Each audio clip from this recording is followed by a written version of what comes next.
पर।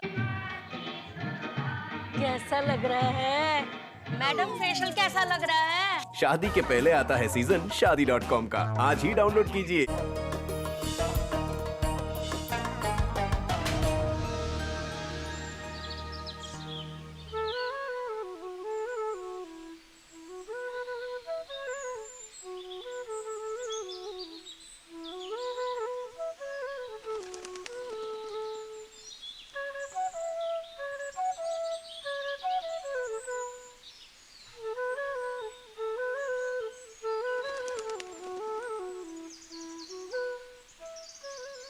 आदाब नाजरीन, कुछ लम्हे फुर्सत के प्रोग्राम में आप सभी का खैर मकदम है।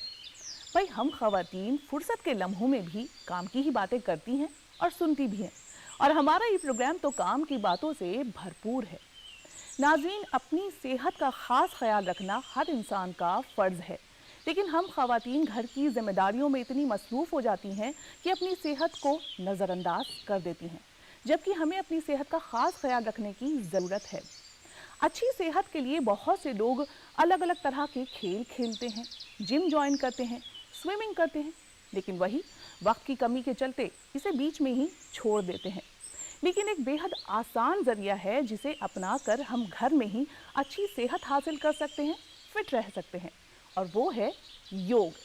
जी हाँ, 21 जून को इंटरनेशनल योगा डे भी मनाया जाता है, ये याद दिलाने के लिए कि भाई योग को अपनी ज़िंदगी में अपनाएं और अच्छी सेहत पाएं। योग से जुड़ी बहुत सारी जानकारियां आज हम हासिल करेंगे माया जी से।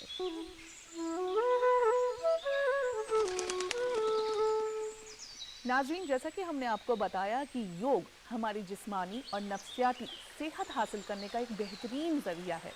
इसी सिलसिले में आज हम आ पहुँचे हैं माया जी के पास, जो कि एक योग एक्सपर्ट हैं, साथ ही नेचुरोपैथी ट्रीटमेंट भी देती हैं। तो आइए करते हैं उनसे बात और करते हैं उनका खैर मकदम। आपका खैर मकदम है हमारे इस प्रोग्राम में।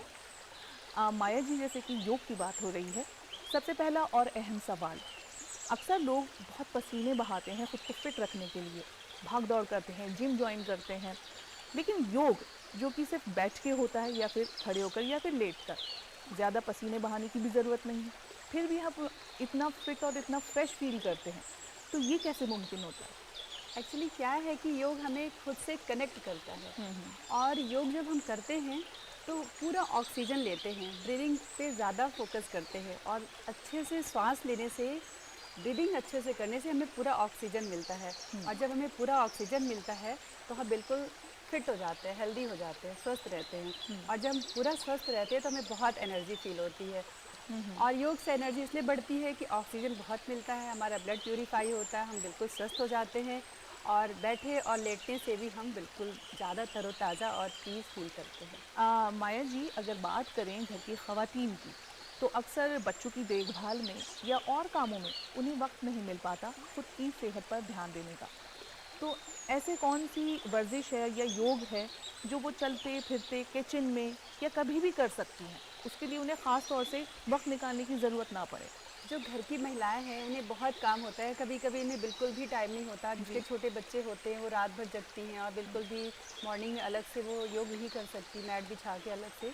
जैसे किचन में खाना बना रहे हैं, कोई काम कर रही हैं, तो बैक में पेन आ गया, बहुत दर्द हो रहा है और बिल्कुल टाइम नहीं है उसको ठीक करने का, तो खड़े खड़े फिंगर्स को इंटरलॉक किया और खड़े खड़े अपने हाथों को ऊपर किया और स्ट्रेच की बॉडी को, तो उससे कमर का दर्द ठीक होगा। और बिल्कुल जैसे कि अपने बच्चे के पास आए, थोड़ा सा कुछ उसको देखभाल करनी है, 2 मिनट का भी टाइम हो, तो एक पोछा लेके, जैसे कि घर में भले ही मेड हो फिर भी पोछा लेके अपने कमरे में लगा लिया, थोड़ी सी लगा ली। इसलिए कि जैसे कागासन एक हम करते हैं जो घुटनों के लिए करते हैं, पेट के लिए करते हैं, तो उससे आपकी टमी भी अंदर होगी, घुटने भी ठीक रहेंगे और आपका घर भी साफ़ हो जाएगा। 2 मिनट लगेगा, 2-3 मिनट। आप जैसे आटा मार रहे हो, आपने आटा गूंदना ही है, तो आप खड़े खड़े फटाफट गूंद लेते कि टाइम नहीं है वो करने के लिए, तो मत करो, अलग से आप बैठ के कर लीजिए, बैठ के आटा मार लीजिए, तो थोड़ा सा वो भी एक्सरसाइज होगी, हाथों की एक्सरसाइज हो जाएगी। जैसे बैठ के हम ऐसे करते हैं, ऐसे करते, वो सब करने की ज़रूरत नहीं, आप आटा मारते मारते आपकी एक्सरसाइज होगी, योगा हो गया। और जैसे कि कभी कभी मेड होने के बावजूद भी आप अपने 2-4 कपड़े या 1-2 कपड़े खुद से धुलें और थोड़ा इसको निचोड़ें ऐसे, तो आपके हाथों की एक्सरसाइज होगी कपड़ा निचोड़ने से।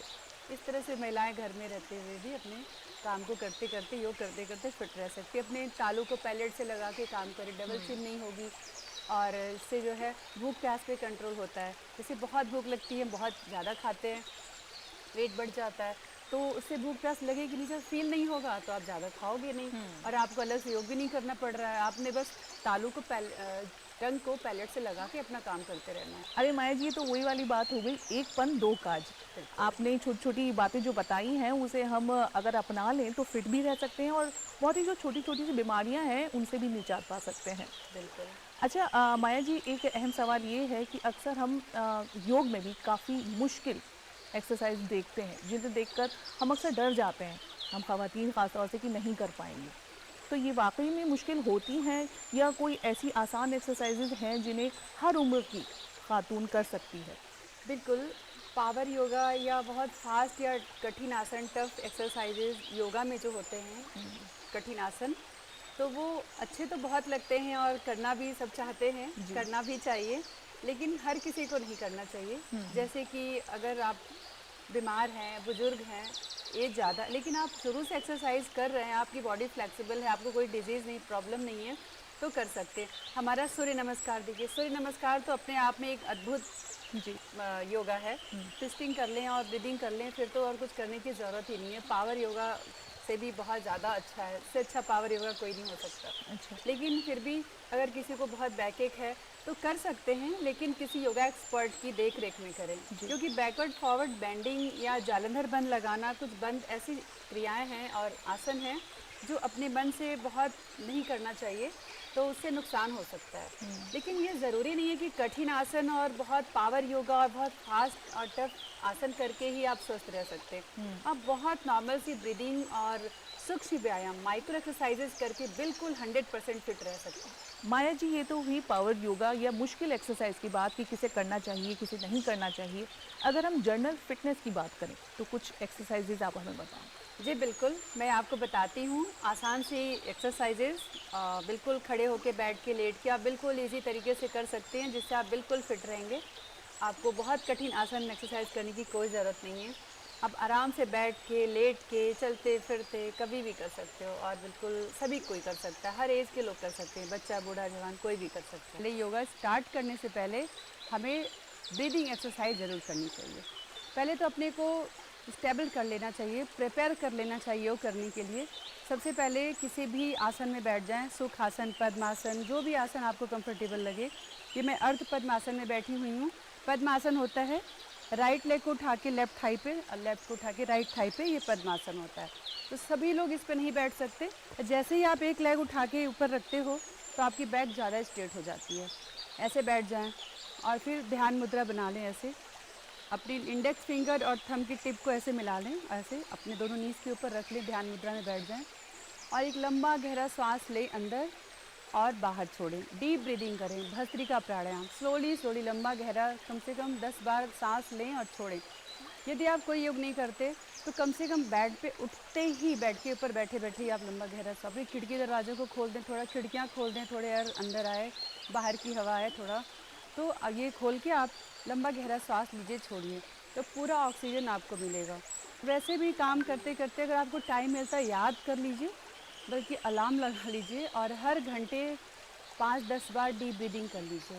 इससे ही आप बहुत स्वस्थ रहेंगे। लेडीज़ को ज़्यादातर बैक में पेन होता है और यहाँ साइड में कूलों में पेन होता है और नीज़ में पेन होता है, तो आप ऐसे जो है, आपके घुटने बहुत ज़्यादा दर्द नहीं, कमर और कूल्हे में, तो आप अपने पैर को ऐसे आगे रख लिया, आप राइट को ऐसे आगे रखा आपने, इनहेल करते हुए चेस्ट से लगाया, ऐसे सीधा करके, एक्सेल करते हुए फ्लोर से, इनहेल करते हुए ऊपर चेस्ट से लगाएंगे, एक्सेल करते हुए फ्लोर से 5 to 10 टाइम्स इसे करेंगे। फिर दूसरे पैर को आगे रखेंगे, इनहेल करते हुए ऊपर चेस्ट से लगाएंगे, एक्सेल करते हुए नीचे, इनहेल चेस्ट से लगाएंगे, एक्सेल करते हुए फ्लोर से लगाएंगे। इससे आपका बिल्कुल हिप जॉइंट्स खुल जाएगी, थाई खुल जाएगी और नीज़ के लिए बहुत अच्छा है। आप कमर के दर्द के लिए भी बहुत, आपको बहुत तुरंत, आपको दर्द हो रहा है, आप तुरंत कीजिए, आपको तुरंत ही आराम मिलेगा। और जैसे बैठने का तरीका, आप गौमुख आसन, राइट लेग को पहले दोनों पैरों को सामने फैला लेंगे, राइट लेग को ऊपर से साइड में ले आएंगे और लेफ्ट लेग को नीचे से साइड में ले आएंगे।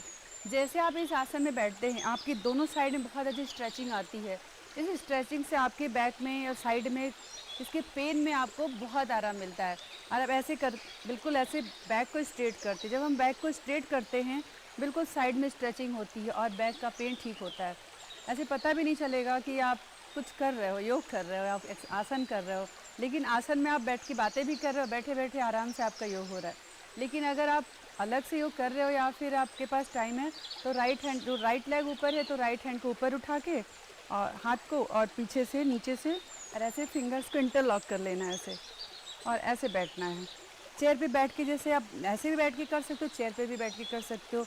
एक लेग नीचे है, एक लेग को ऐसे ऊपर रख लीजिए चेयर पे बैठ के और ऐसे ऐसे कीजिए। आपके घुटने के दर्द में ऐसे ऐसे बहुत आराम मिलता है।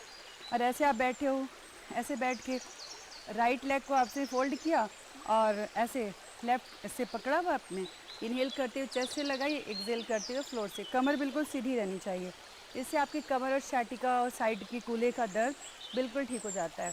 फिर दूसरे से भी ऐसे कर लेंगे, उठाएंगे, इनहेल करते हुए आप करेंगे, एक्सहेल करते हुए नीचे प्रेस करेंगे, इनहेल करते हुए चेस्ट से लगाएंगे, एक्सहेल करते हुए नीचे फ्लोर से लगाएंगे। तो ये बैक के पेन के लिए और साइड के पेन के लिए आपको बहुत ही इफ़ेक्टिव आसन है। और ऐसे पैरों को खोल लिया, ऐसे बैठे बैठे ऐसे हिला रहे हैं, ऐसे ऐसे इनहेल एक्सहेल करते हुए, इनहेल एक्सहेल ऐसे कर रहे हैं। अगर आप कोई फ्लोर से नहीं लग रहा है ऐसे आपका पैर, तो जहाँ लग रहा है ऐसे बस करते जाएं। तो बिल्कुल इस आसन एक्सरसाइज को ऐसे ऐसे करते रहिए, सिंपल आराम से बैठे बैठे। और फिर टैपिंग करें ऐसे, टैपिंग करने से आपके घुटनों में बहुत अच्छी झंझनाहट आएगी, बहुत अच्छा लगेगा, तुरंत लगेगा मेरा घुटना बिल्कुल ठीक हो रहा है। कितना भी पेन हो आप थोड़ी टैपिंग करेंगे तुरंत अच्छा लगेगा आपके घुटने के लिए। टैपिंग करें, टैपिंग के साथ अपने नीज़ को कॉन्ट्रैक्ट करें, रिलैक्स करें, कॉन्ट्रैक्ट करें, रिलैक्स करें ऐसे बैठे बैठे। और जो आपके नी के कैप हैं इस पर अपने ऐसे फिंगर्स को रखें और ऐसे क्लॉकवाइज थोड़ा हल्का सा प्रेस करते हुए घुमाएं, क्लॉकवाइज और एंटी क्लॉकवाइज। 10-10 से स्टार्ट करें, 20-50 तक कर सकते हैं। तो इसे करने से आपके घुटने का दर्द ठीक होगा। अगर आपको थायराइड है या फिर आपको सर्वाइकल है तो आप नेक की करें। अगर बहुत सर्वाइकल है तो आगे नहीं झुकना है, सिर्फ पीछे जाएं और फिर सीधे हो जाए पीछे। अगर आपको सर्वाइकल नहीं है तो इनहेल करते हुए पीछे और एक्सहेल करते हुए चिन को लॉक करें। 10 टाइम से स्टार्ट करें, 10 ये करें, 10 इधर लेफ्ट एंड राइट। एक्सहेल करते हुए दोनों साइड आपको ट्विस्ट करना है अपने नेक को और फिर राउंड राउंड घुमाना है 10 to 20 times as your capacity and your time. तो अब क्लॉक एंटी क्लॉक कर लिया आपने नेक के लिए और फिर ऐसे दोनों कलाई को पकड़ा और ऐसे इनहेल करते हुए पीछे और साइड में स्ट्रेच किया, एक्सहेल करते हुए छोड़ा, इनहेल करते दूसरी साइड स्ट्रेच किया। इसे भी 5 to 10 टाइम्स कर लिया। फिंगर्स को इंटरलॉक करके पीछे रखा, इनहेल करते हुए पीछे स्ट्रेच करेंगे, एक्सहेल करते हुए एल्बो को साथ में ले आएंगे, इनहेल करते हुए स्ट्रेच, एक्सहेल करते हुए साइड। फिर आगे रख के ऐसे करेंगे, इनहेल करते हुए प्रेस करेंगे, एक्सहेल करते रिलैक्स करेंगे, इनहेल करते हुए प्रेस करेंगे, एक्सहेल करते रिलैक्स करेंगे। ऐसे राइट हैंड को उठा के साइड में इनहेल करते हुए एंटी प्रेशर देंगे, सिर से हाथ को, हाथ से सिर को 3 टाइम्स, इधर भी ऐसे प्रेशर देंगे 3 टाइम्स। ये हो गया आपके सर्वाइकल के लिए और नेक के लिए। आजकल मोबाइल देखते रहते, टीवी देखते रहते लेट के, तो सर्वाइकल तो हर किसी को हो जाता है। लैपटॉप पे देर तक काम करना तो हर किसी को होता ही होता है। तो ये बैठ के आप सिंपल से एक्सरसाइज करके बिल्कुल अपने गर्दन को और पैर को ठीक रख सकते हैं। हाथों को ऐसे वैसे से ऐसे से, हाथ कोई सोचा भी नहीं होगी इतना आसान सा करने से आपका हाथ ठीक रहेगा, आपकी कलाई ठीक रहेगी। ऐसे ऐसे ऐसे झुक के ऐसे ऐसे करें और इनहेल करते हुए सब कुछ बाहर फेंक दीजिए, सारी टेंशन, चिंता, जितनी भी एंजाइटी, वरी, ये सब को बाहर फेंक दीजिए। ऐसे इनहेल करते हुए ऊपर जाइए, एक्सहेल करते हुए नीचे। और जैसे कार ड्राइव करते हैं तो बिल्कुल जैसे एक्टिंग कीजिए कि हम कार ड्राइव कर रहे हैं, ऐसे स्टीयरिंग घुमा रहे हैं, ऐसे जैसे आपकी आर्म्स की एक्सरसाइज हो रही है। बिल्कुल कितने सिंपल है, आपको कोई मेहनत नहीं करनी पड़ी। ये कितना अच्छा स्ट्रेच आ रहा है ना साइड में अपने। ये समान मुद्रा कहते हैं इसे। ये डायबिटिक के लिए बहुत अच्छा होता है, जो डायबिटिक हैं ऐसे समान मुद्रा में बैठे, इससे भी काफ़ी लाभ होता है। ऐसा नहीं कि सिर्फ ऐसे बैठने से डायबिटीज़ ठीक हो जाएगी, लेकिन उसमें कुछ % आपको लाभ अवश्य मिलेगा। ऐसे बैठ जाएं और समान मुद्रा से ऐसे हाथ को यहाँ पे रखें शोल्डर पे और अपने एल्बो को मिला लें दोनों। इनहेल करते ऊपर, एक्सहेल करते हुए नीचे, इनहेल करते ऊपर, एक्सहेल करते हुए नीचे। 5 to 10 टाइम्स ऐसे करें, फिर रिवर्स करें, उल्टा करें, ऐसे ऐसे करें तो आपकी ये शोल्डर और हाथ बिल्कुल ठीक रहेंगे। ये कर लें, बहुत आसान सा। ये लेडीज़ कर सकती हैं, और बैठे बैठे बिल्कुल आराम से घर में बैठे और सुबह उठते ही कर लीजिए, नहीं तो जब भी टाइम मिलता है कर लीजिए। ऐसा कोई व्यक्ति नहीं है जिसके पास 15-20 मिनट टाइम ना हो ये सब करने के लिए, तो ये अवश्य करें। आप खड़े होके ऑफिस में जैसे हम काम करते करते थक जाते हैं, चेयर पे बैठे हैं, एक्चुअली यहाँ मैं चेयर तो नहीं ला सकती, तो मैं बताती हूँ कि चेयर पे बैठे बैठे आप दोनों लेग को सीधा कर लें, ऐसे सीधा बिल्कुल एल शेप बना लें, और फिर अप एंड डाउन अपने लेग को कर लेंगे थोड़ी थोड़ी देर पे। ये तो कोई देखेगा भी नहीं, पता भी नहीं चलता, ऑफिस में बैठे बैठे लेग को अप एंड डाउन कर लेते हैं। कभी कभी बैठे बैठे स्वेलिंग आ जाती है पैरों में और दर्द आ जाता है, तो थोड़ा बहुत पैर सीधा करके हिला ले। काम में इतना बिजी, इतना परेशान रहते हैं लोग, भूल जाते हैं और दर्द होता रहता है, काम करते रहते, भूख लगी होती खाना नहीं खाते। तो ये थोड़ा सा अपने ऊपर ध्यान देना चाहिए कि ऑफिस में टाइम टाइम पे 1-1 घंटे पे अपने पैर को सीधा करके अप एंड डाउन अपने पंजों को कर लें। ये पैरों के लिए बहुत अच्छी एक्सरसाइज। और थोड़ा पैरों में गैप करके थोड़ा सा ऐसे ऐसे ऐसे कर लिया, ये थोड़ा सा आपकी कमर के साथ आपके शोल्डर और हाथों के लिए भी हो गई। इसे कहते हैं कटी चक्रासन, ये थोड़ा सा कर लिया। लेडीज़ भी जैसे घर में काम करते करते थक जाती हैं, जैसे यहाँ पूरा यहाँ से लेके ऊपर से ये कमर से लेके नीचे तक कहीं भी आपको पेन हो रहा हो, और अब बस आप ऐसे खड़े कैसे घुमाई, अभी कीजिए, अभी मेरे साथ कीजिए, अभी आपको समझ में आएगा कितना अच्छा लग रहा है। ऐसे बिल्कुल नीचे के पार्ट को घुमाइए, ऊपर के पार्ट को नहीं, ऐसे बिल्कुल अपने बैली को अंदर खींच लीजिए, नाभि मुद्रा लगा लीजिए, नाभि को अंदर कर लीजिए, उद्यान बंद, और अपने एनएस को ऊपर खींचिए और अपनी गुदाद्वार को ऊपर कॉन्ट्रैक्ट कीजिए और भी इसको कीजिए। फिर देखिए आपको कितना अच्छा रिलैक्स फील होता है, आपकी इंटेस्ट बिल्कुल अच्छी हो जाएगी, किडनी स्वस्थ हो जाएगा। और जिसको बार बार यूरिन की प्रॉब्लम होती है और बार बार यूरिन जाते हैं और किडनी में कोई प्रॉब्लम है, स्टोन है, तो वो भी अपने जब बार बार एनएस को कॉन्ट्रैक्ट रिलैक्स करते हैं ना, अश्विनी मुद्रा बैठ के करते हैं अपने, जैसे कि हम मोशन को रोकने की कोशिश करें, तो बार बार एनएस को कॉन्ट्रैक्ट करें, रिलैक्स करें, कॉन्ट्रैक्ट रिलैक्स करें, कम से कम 2 से 3 मिनट करें। तो ये सब छोटी छोटी चीज़ें करने से बिल्कुल आप स्वस्थ रहेंगे और आपको बड़ी बड़ी बीमारियां नहीं होंगी। और ऐसे दोनों हाथों को ऐसे रख लिया, ऐसे यहाँ पे, और बिल्कुल अर्धचंद्रासन कर लिया, और इनहेल करते हुए लोअर बैक से आप पीछे जाइए,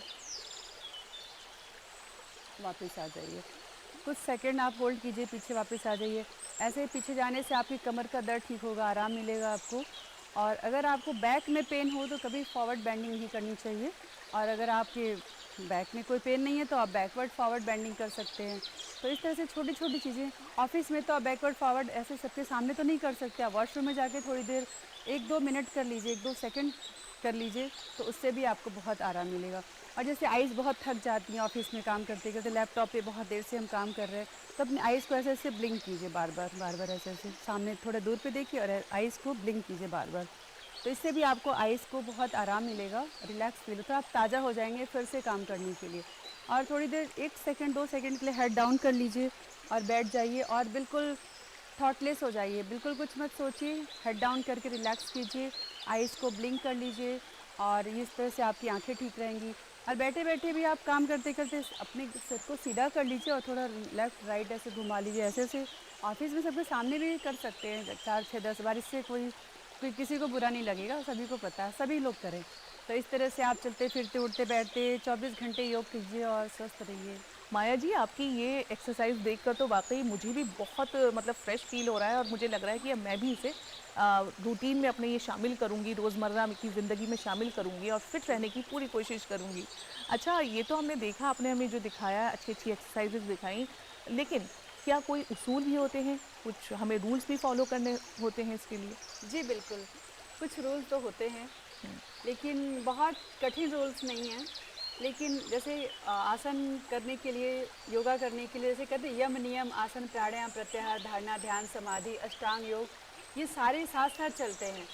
कहते हैं ना, पहले यम, कुछ यम का पालन, 5 यम 5 नियम, फिर आसन प्राणायाम प्रत्याहार, जो करते हैं। लेकिन अपनी लाइफ में हमें रोज़ देखना चाहिए कि हम कितना यम का पालन कर रहे हैं, कितने नियम का पालन कर रहे हैं। साफ़ सफाई भी ज़रूरी है और मन का साफ़ होना भी ज़रूरी है। और जैसे कि खाली पेट तो होना ही चाहिए। सबसे अच्छा टाइम होता है मॉर्निंग और इवनिंग, बहुत अच्छा होता है। लेकिन यदि आपके पास टाइम नहीं है, आजकल बहुत स्केड्यूल सबके बहुत बिजी होते हैं, बहुत हैक्टिक होते हैं, तो ज़रूरी नहीं है कि मॉर्निंग इवनिंग में ही करें, और नहीं कर पा रहे हैं तो ना करें। यदि मॉर्निंग इवनिंग आपको टाइम नहीं मिल रहा है तो आप कभी भी कर सकते हैं, बट करें ज़रूर। Something is better than nothing. कुछ ना करने से अच्छा कुछ ज़रूर कर लें। माया जी, आपने हमें योग से जुड़ी काफ़ी जानकारी दी और साथ ही आपने हमें योग करके भी दिखाया। अब आप हमारे नाज़रीन को चलते चलते अपनी तरफ से कोई पैगाम देना चाहेंगी? योग करने से हम खुद से जुड़ते हैं, खुद की पहचान हमें होती है।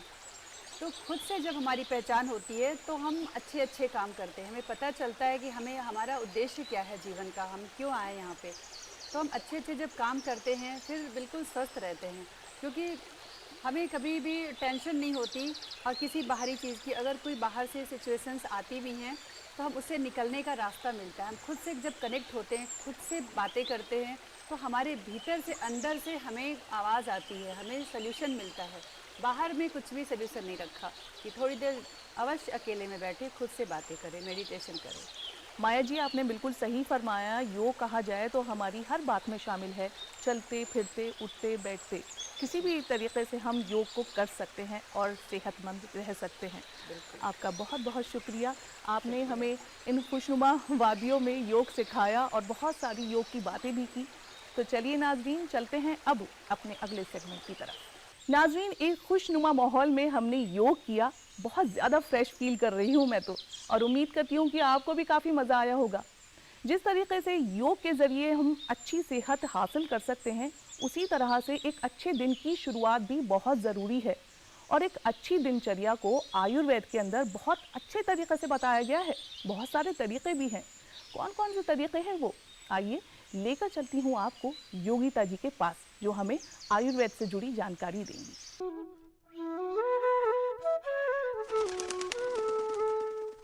वैसे अगर बात करें आयुर्वेद की तो नाजरीन, ये बहुत ही वसी मौजू है। और अगर हम ये बात करें कि जो आयुर्वेद है वो हमारी लाइफस्टाइल को बहुत ज़्यादा मुतासिर करता है, तो ये भी गलत ना होगा। देखिए, भागती दौड़ती ज़िंदगी में हमें अपने लाइफस्टाइल को सुधारने की बहुत ज़्यादा ज़रूरत है। ये कहा भी जाता है कि अच्छी ग़िज़ा और वर्जिश हमारी सेहत की कुंजी होती है। इसी मौजू पर बात करने के लिए आज हम आपको लेकर आए हैं डॉक्टर योगिता जी के पास। आइए करते हैं उनका खैर मकदम। नमस्कार। आपका खैर मकदम है हमारे प्रोग्राम में। डॉक्टर साहिबा, सबसे पहले तो हम आपसे ये जानना चाहेंगे, जैसे कि मैंने बात की कि हमारी ज़िंदगी बहुत ही ज़्यादा मसरूफियात से भरी हुई है और हम लोगों के पास उतना वक्त नहीं होता कि हम अपने सेहत पर उतना ध्यान दें, खान पान पे उतना ध्यान दें। तो कैसे हम अपने अच्छे दिन की शुरुआत करें और दिनचर्या को किस तरह से सुधार सकते हैं? जी, आयुर्वेद में दिनचर्या के बारे में बहुत डिटेल से बताया गया है। जैसे कि आयुर्वेद आप जानते हैं कि सिर्फ एक मेडिकल साइंस नहीं है जिसमें बीमारियों को ट्रीट किया जाता है। ये आयु का वेद, यानी कि आयु को जानने के लिए जो किताब बनाई गई, जो विद्या बनाई गई, वो है। तो इसमें ये बहुत डिटेल से बताया गया है कि आपको अपनी दिनचर्या किस तरीके से होनी चाहिए। अगर आप हेल्दी रहना चाहते हैं तो आपको कुछ चीज़ों का नियमित रूप से पालन करना चाहिए। जैसे कि आप सुबह उठते हैं तो आप सुबह उठ के 5 बजे सबसे पहले आप उठ के थोड़ा टहलने जाएंगे। आप अपने नित्य कर्म से निवृत्त होकर उसके बाद आप थोड़ी सी वॉक करने के बाद आप एक्सरसाइज करें, व्यायाम कर सकते हैं। व्यायाम कितना करना चाहिए ये भी कई लोग पूछते हैं।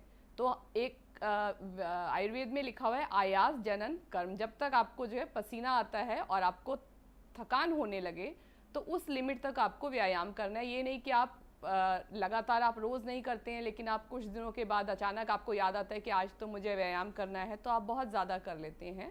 तो इस तरीके से नहीं, आपको अपनी लिमिट निर्धारित करते हुए उसके हिसाब से डेली व्यायाम करना चाहिए। काफ़ी लोग पूछते हैं कि फ्रीक्वेंट खाना खाने के लिए, कि लोगों उनको कई बार सजेस्ट किया जाता है कि आप थोड़ा थोड़ा और बार बार खाइए। तो ऐसा ना करके आप जब खाना खाते हैं तो उसको खाने के बाद कम से कम दूसरे खाने में 2 से 3 घंटे का गैप दीजिए, ताकि पहले वाला खाना डाइजेस्ट हो जाए। उसके बाद ही आप दूसरा मील लेंगे। आप चाहे उसको 2 हिस्सों में डिवाइड करते हैं या 3 हिस्सों में। तीसरा ये है कि अगर आप जब खाना खा रहे हैं तो आपको अपनी भूख के हिसाब से खाना है।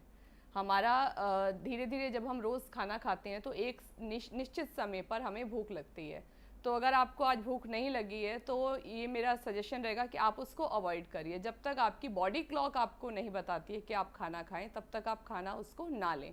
इसी प्रकार रात को जब आप सोने के लिए आप जाते हैं, आपने खाना खा लिया, डिनर करने के बाद 2 से 3 घंटे के बाद आप सोएंगे, ताकि आपको नींद अच्छे से आ सके और आपका डाइजेशन भी, जो आपने फूड खाया है डिनर में, उसका डाइजेशन हो चुका हो। हम देख रहे हैं कि डिजिटल टाइम आ गया है और सबके पास इस समय मोबाइल, परिवार में हर बच्चों के पास भी मोबाइल होता है, तो हर कोई रात को बैठ के अपने मोबाइल फ़ोन पे लगा हुआ है, कोई लैपटॉप में चेक कर रहा है। तो ऐसा ना करें। तो जो कुछ लोगों को नींद आने में कुछ प्रॉब्लम्स होती हैं कि उनको नींद नहीं आती है, तो इस तरीके की परेशानियां भी उससे कम हो जाती हैं। ये तो आपने बहुत अच्छी बात बताई डॉक्टर साहिबा कि हमें अपना खाना किस तरह से डिवाइड करके खाना चाहिए और वर्जिश की भी क्या अहमियत है।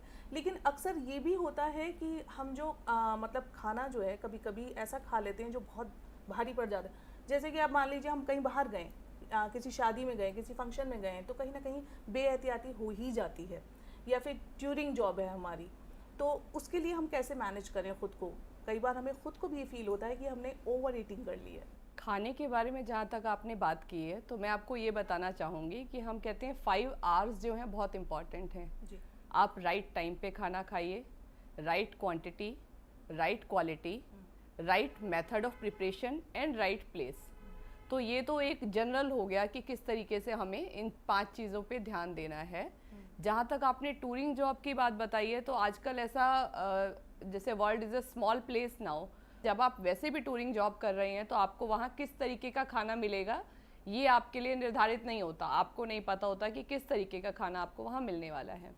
तो इसमें बेसिक सबसे पहले जो है ना, हमारा शरीर हमें बताता है, हमें प्रकृति जो है कहीं ना कहीं कोई ना कोई संदेश ज़रूर देती है कि हमें किस तरीके का खाना खाना चाहिए या हमें कितने खाने की ज़रूरत है।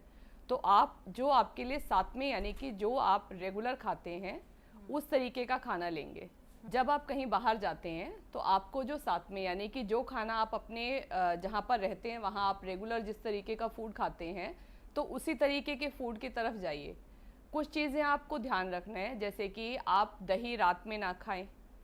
दिन में आप, अगर आपको कुछ भी नहीं मिल रहा है, भूख लग रही है, तो आप उस समय दही या लस्सी ले सकते हैं। हल्की पचने वाली चीज़ें ले सकते हैं। आपको ज़्यादा फैटी तली हुई चीज़ें, जंक फूड, चिप्स, इस तरीके की चीज़ें आपको अवॉइड करनी है। आप ये देखिए कि जो आप खाना ले रहे हैं उसके अंदर हर तरीके के फूड आइटम जो है, हमारी जो फूड कैटेगरीज होती हैं वो उसके अंदर शामिल होनी चाहिए। जैसे कि आप शाक वर्ग हो गया, वेजिटेबल्स, आप वो ले सकती हैं। जब आप खाना ऑर्डर करते हैं तो सिर्फ पनीर नहीं, आपको उसके साथ में दाल लेनी चाहिए, लेंटिल्स, पल्सेस। आप कई जगह आप जाते हैं तो वहाँ का खाना थोड़ा डिफरेंट होता है, तो वहाँ के ग्रेन्स जो हैं वो आप उनको ट्राई कर सकते हैं, डिफरेंट ग्रेन्स ले सकती हैं। तो वहाँ का भी जो लोकल क्यूजीन है, जो रीजनल फूड है, वो भी हेल्दी होता है, तो आप उसको अपनी डाइट में उस समय उसको सम्मिलित कर सकते हैं। और एक जनरल प्रिंसिपल रहता है कि जब आप कहीं भी बाहर जाते हैं तो आप अपनी ज़रूरत से थोड़ा कम ही खाइए, ताकि आपको इनडाइजेशन से होने वाली प्रॉब्लम्स नहीं हो। डॉक्टर साहिबा, अगर बात करें नॉन वेजिटेरियंस की, तो अक्सर ये होता है कि जाहिर सी बात है कि जो इसके शौकीन होते हैं उसे खाना भी पसंद करते हैं, लेकिन इसमें फ़िश भी है, चिकन भी है और रेड मीट भी है। तो मान लीजिए किसी चीज़ से उन्हें परेशानी हो रही है, रेड मीट से ही परेशानी हो रही है, तो क्या वो शिफ्ट कर लें, वाइट मीट पर आ जाएं या फ़िश लेने लगे? तो किस तरीके से मतलब उसे सॉर्ट आउट करें इस हैबिट को?